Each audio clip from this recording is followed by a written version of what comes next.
That's why President Trump deployed the National Guard and mobilized Marines to end the chaos and restore law and order. Hey everyone, welcome back to the channel. Today, we're covering a moment that sparked massive debate across the country. When protests escalated into riots in cities like Los Angeles and San Francisco, many were asking, where's the leadership?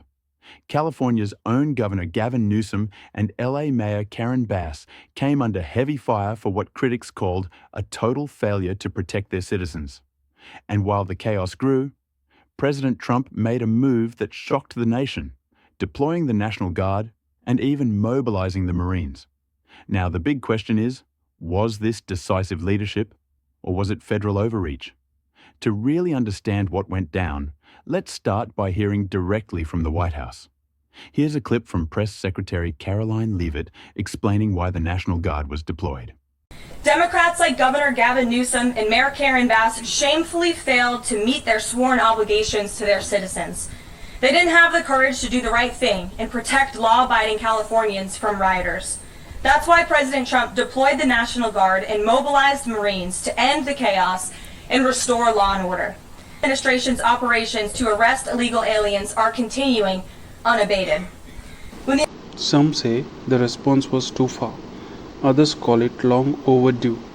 But one thing's certain, Leavitt made it clear that the crackdown wouldn't stop there. Alright then, brace yourself. The tone here gets really pointed. Leavitt goes all in, accusing Democrats of weaponizing mobs to block ICE. Let's hear it straight from the podium. The position of the Democrat Party is that the federal government is not allowed to enforce our laws and to arrest and deport illegal alien criminals.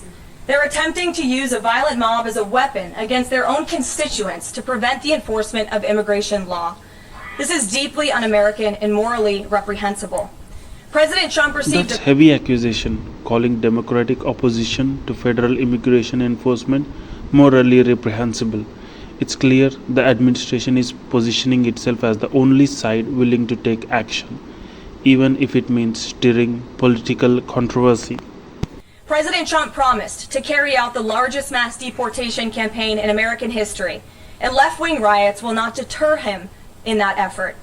Sanctuary cities and states will no longer be allowed to shield illegal criminals from deportation.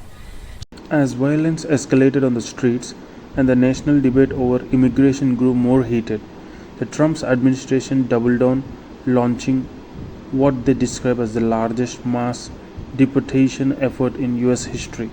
According to the White House, this isn't just about border control, it's about removing individuals who they claim pose a serious threat to public safety. And the list they gave, it's shocking. From convicted murderers to sex offenders. They say these aren't just immigration cases, they are criminal cases.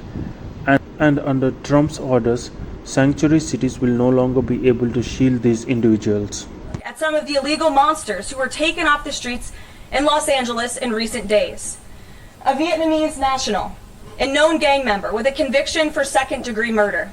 A Mexican national with convictions for child molestation who is armed with a dangerous weapon and had previous arrests for robbery and domestic violence. A Filipino national with convictions of rape, assault, burglary, and theft. A Mexican national convicted of statutory rape, narcotics violations, and hit and run.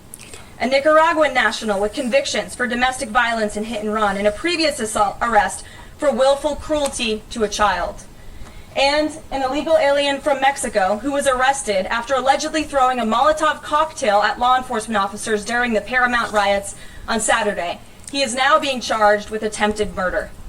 Law-abiding do not want these public safety threats living in their communities, no matter what Democrats like Karen Bass and Gavin Newsom may claim. And let this be an unequivocal message to left-wing radicals in other parts of the country who are thinking about copycatting the violence in an effort to stop this administration's mass deportation efforts. You will not succeed. Any lawlessness will only strengthen this president's resolve to defend the majority of Americans who want to live their lives peacefully, free from the fear of violent, criminal, illegal aliens. As President Trump said, order will be maintained and illegal aliens will be expelled from our country.